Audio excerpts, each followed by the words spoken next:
Now we are going to do some examples of continuous time Fourier transform. I have written down the Fourier transform and the inverse Fourier transform formulas. So the first example that we do now, we consider xt equal to delta t. That is, xt is a unit impulse. Let us draw this function. So we have an impulse whose area is 1 and it is located at t is equal to 0. To compute its Fourier transform,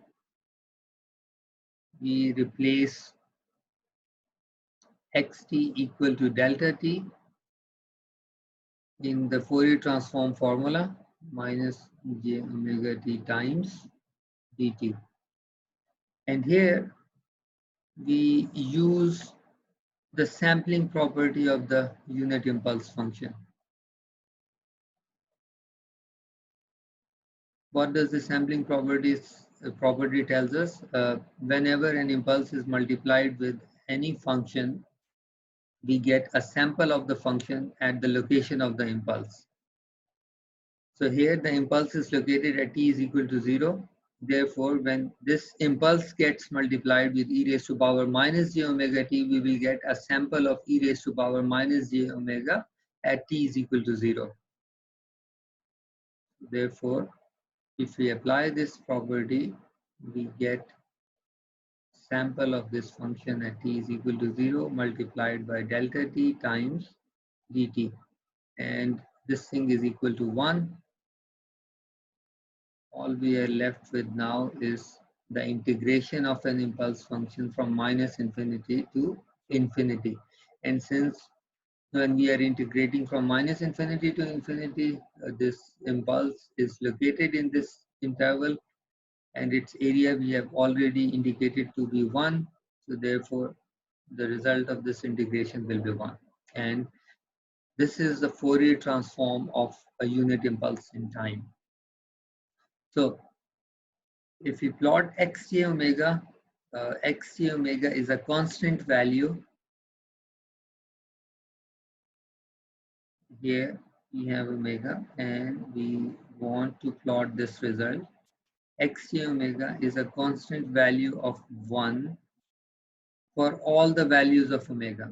That is, from minus infinity to plus infinity, the value of capital xt omega is 1, which means that in an impulse, we have all the frequencies from minus infinity to infinity, and the contribution of all the frequencies are equal.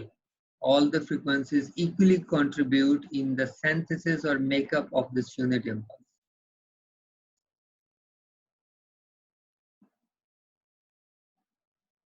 So this is our Fourier transform pair. If we have a unit impulse in time domain, then its Fourier transform is a constant. So here we have computed our first Fourier transform pair with the help of this Fourier transform formula. Now, I would like you to think about a periodic impulse train.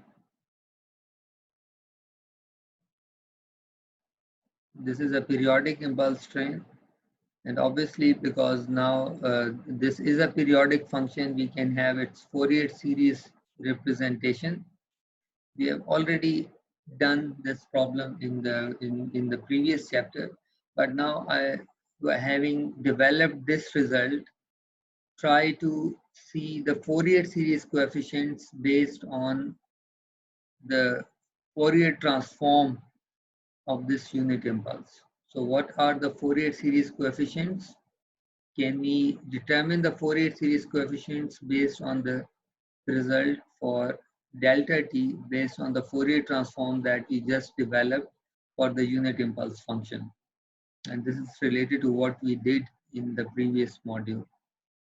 And as a practice exercise,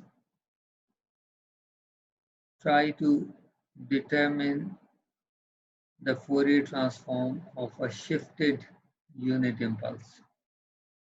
If xt is delta t minus t naught, determine its Fourier transform.